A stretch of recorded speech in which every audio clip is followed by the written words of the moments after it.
We're here in Milton, Florida at the shop of the Hunt the Front race team and driver Joseph Joyner. Those of you who are on YouTube and watch some racing stuff on YouTube maybe recognize this race shop. It's on there quite a bit in the Hunt the Front race vlogs. So we thought it'd be cool to bring you guys in, talk to Joseph, learn a little bit about Hunt the Front for those who aren't familiar with him. I asked Jonathan the same thing in his video. Joseph, how do you explain what Hunt the Front is to someone who's not familiar with it? Well, I mean, hopefully whoever I'm explaining it to is familiar with YouTube. So I can kind of tell them it's just, you know, it's a channel on YouTube that, you know, we kind of follow our racing career, just posting videos of our work progress during the week here in the shop, and then our race videos when we get to the racetrack. Some people find it interesting, some people could care less. So if you know, if you're into that kind of thing, you think you might like it, you know, just a kind of behind the scenes type of look of just how we get to the racetrack and what it takes for us to go, and, you know, that kind of stuff. I mean, it's pretty cool. You know, go check us out. So. Yeah, I think it's closing in on 100,000 subscribers on YouTube. Something like a little over 1 million views a month, I think, 1.5 million, something like that. When you hear that and you know that audience that you know is following you and watching your racing, what does that mean to you? Like, how is it, you know, what's that like having that kind of audience following you? It's definitely weird, you know, compared to how we were before. You know, before all of it, we were just some rednecks here in the Florida Panhandle that just went racing, you know. So now there's a lot of people that, you know, that follow along with us and root for us pretty hard, and you know, I'm glad to have them. And, you know, and it's just a totally different atmosphere and a totally different way we're doing, you know, totally different way we're being able to race now because of it. So we're just riding the wave, I guess, and going to take it as far as we can. So. You talk about you know, kind of where you come from a little bit there, and obviously getting ready to go to Eldora for the first time for the double World 100s, which I know is a big deal for you. You've been wanting to go there for a long time and finally getting to. Before we get to that, take us back a little bit. Tell us a little bit about how you got into racing, where you started, a little background perhaps leading up to the Hunt the Front days. I mean, I'm pretty sure I started racing cars in 2006 in the lower division here local. And moved to late models, I think, by the end of 2007. We started running some great late model stuff. I'm pretty sure I was 13 at that time. And just, you know, we raced around here, and really we run good around here at our local racetracks, and raced here for quite a while. And, you know, it was weird because anytime we tried to leave and go out of town and race somewhere else, it's kind of like we just weren't any good every time we went, you know. We won a couple races, but nothing that really stood out, but we could win here. But anytime we left the house, it was like we were, you know, struggling, you know, to even qualify for a feature. So nowadays we got a lot better equipment, you know, because of, you know, the revenue the channel brings and everything else. So we have a lot better equipment to race out of. You know, still could be a lot better, but we have a lot better than we did. So we're able to, you know, so far we've ran well with what we have, and you know, it's just wild to be where we are at this point, you know. You kind of answered my next question, which was going to be, since Hunt the Front has started, kind of how it's changed your racing career. You talked a little bit about with the equipment and being able to go off and be competitive, but as far as where you saw yourself as a racer, say before Hunt the Front, to where, you know, you see yourself now potentially going, your career trajectory, if you want to call it that. Well, it's before Hunt the Front, like, I think we started this, was it in 2019, beginning of 2019? Right. Honestly, if we weren't doing anything different, you know, I had started a little dump trucking business and dirt hauling and stuff, and, you know, I was just about to the point where I was, that was getting off the ground, and I was about to shift my focus to growing a business that could support my racing habits for a little while, you know, and maybe take a little break from racing, you know, because it's disheartening. You know, at that time we were running, you know, that was in 19, and I think we're running 2012 model cars, you know. Right. And you're just wasting your time and money these days, you know, if you don't have good equipment, and if you want to go races like I was wanting to go race. So it was kind of to the point where, you know, before this all started, you know, I don't know where I'd be right now. You know, if I'd be back racing, hopefully I would be by now. But it was to the point where I was fixing to kind of take a little break and step back for a little while and try to, you know, to grow a business that could support me wanting to race the way I wanted to race, you know, but I had to get a business there first before I could have the money to spend to do it. So that's kind of where I was at with it, you know. I was frustrated all the time, just couldn't run like I wanted to run. So, and then I think it was in February of that year, Jonathan, you know, we was going down to Bubba Raceway Park for one of the 604 Neesmith races, right, or whatever. Mm-hmm. And so he's like, I'm just gonna I got a GoPro camera. I'm gonna bring this thing and we're gonna kind of film our night. I'm like, yeah, okay, sounds good. And then that was the first video on the vlog, and from there it picked up and it took off. So kind of completely changed where my mindset was at that time. Like it was a totally different train of thought.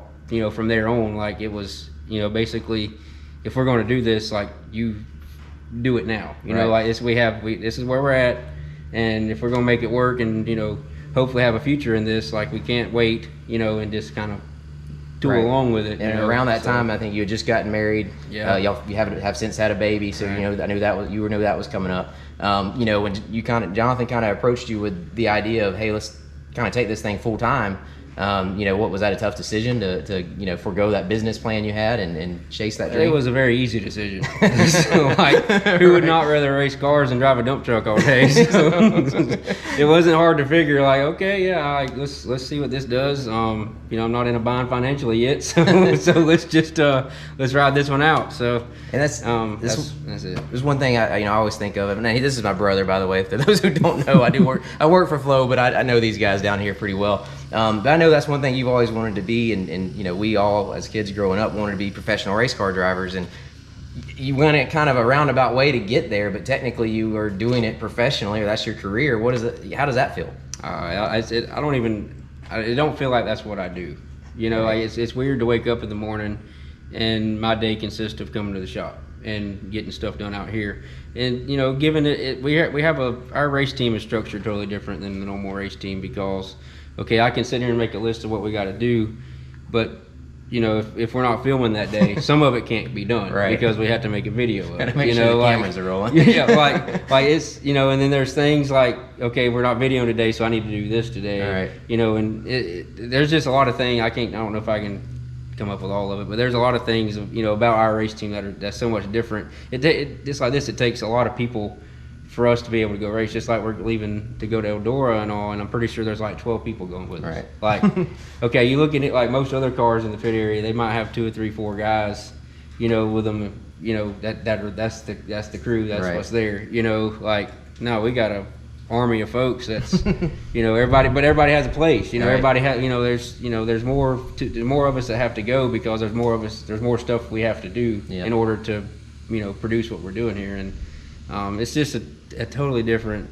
It's wild to know that this is my job. Right. Long story short, it's just like this time last year, this wasn't my job. Right. You know what I mean? Like, and it's kind of weird how it's it's just progressed to there, and I still have my dump truck. Like I still have it. Like I haven't got. I want it. Like I haven't crunked it in probably 2 months. Yeah. But it's still sitting in front of my house in my yard. My neighbor's probably like, I wish that piece of junk would move.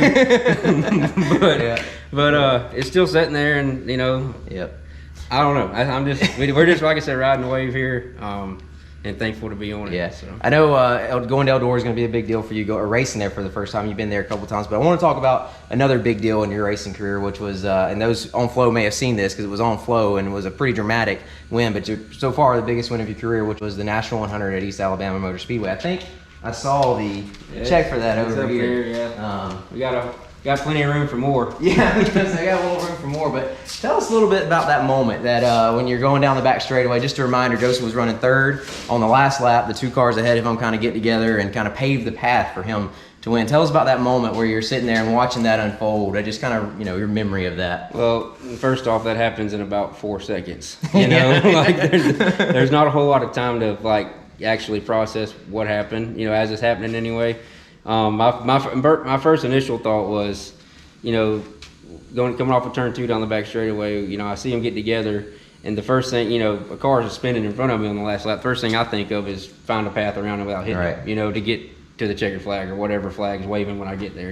So that was first. Just get through here without wrecking as well. So, but the car that was spinning was kind of out of the groove, and. So I really didn't lose much time even doing that, and then I'm coming on around the bend, and the other car had a flat right front tire from the contact, and so he was way up here. And next thing I know, I'm coming off the corner. I'm like, there's nobody in front of me, Yeah. So And that was a pretty big win for you. Oh yeah, it was obviously, as far as monetarily wise, definitely the biggest. I mean, we've won a couple 10,000s, and stuff like that. But the National 100 is, growing up here at Phoenix City, East Alabama Motor Speedway is about 3.5 to 4 hours from our shop here, from where we're located. And always growing up, the National 100 was the closest race to us. That was the biggest deal, right? Even though it was still 4 hours away, it was the biggest event that was within a half a day's drive that we would go to. We've been up there quite a bit and raced like the lower crate divisions or limited divisions and stuff for a long time, and never won any of those. So we run good there. I think I won a weekly limited race there one time, and so it was a pretty big deal to get that. Yeah, it was a big deal, and we were not even really a third place car at that event, or driver or whatever. Mm-hmm. We were there, and it was a 100-lap marathon race that everybody had to change a tire at least once. Right. So that race was way different than any other race you'll really go to, just because of it was like a NASCAR event. Like right. I feel like you had to pit stop, and you had there was all kinds of things involved with that race, and there was just so much luck involved with it. We just the way it was going to play out, our luck would have put us finishing third. Right. Just the way it went. We didn't plan having a flat tire. I don't know why we didn't, because even in a 50-lap race up there in the daytime, like you're struggling to make your right rear 70 go 50 laps, and so we bought 170 that day and pulled on the racetrack with that 170 on, and then went to the infield with a spare 55. Right. And it's like, after looking back, it's like, what were we thinking? Right. So anyway, but of course we had our flat around halfway, and then bolted our 55 on, and then Cameron, a guy that was with us, located a 70 from borrowed one from another team down there, and I come back in again, and we bolted that other 70 on and went to the finish. But it was still, I don't think that whole entire 100-lap event, I never ran the car over 75%. Right. You couldn't, because if you ever got the car crooked, you're just wearing your tire out more than what you needed to. And it just was a wild race, and I'm glad it worked out like it did. But I want to be to the point where we go to a race like that and we win it because we qualified on pole and lead every lap. Right. And not because we got lucky and wound up things being in away. third, and then the first and second take each other out, and then we wound up winning. So it was. I'm glad to have won it. Obviously there's no doubt about that, but I want to be to the point where when we win races, it's because we showed up and kicked everybody's butt. But we'll take any kind of luck we can get anytime. But that was certainly a big moment for you, I'm sure. But looking ahead now, a big moment, a big opportunity for you to go to Eldora for not just one World 100, but 4 nights of racing, and the 50th World 100 there on Friday and Saturday. You pretty excited to get to go up there, to get on the track for the first time, and get to race there for the first time? Who wouldn't be?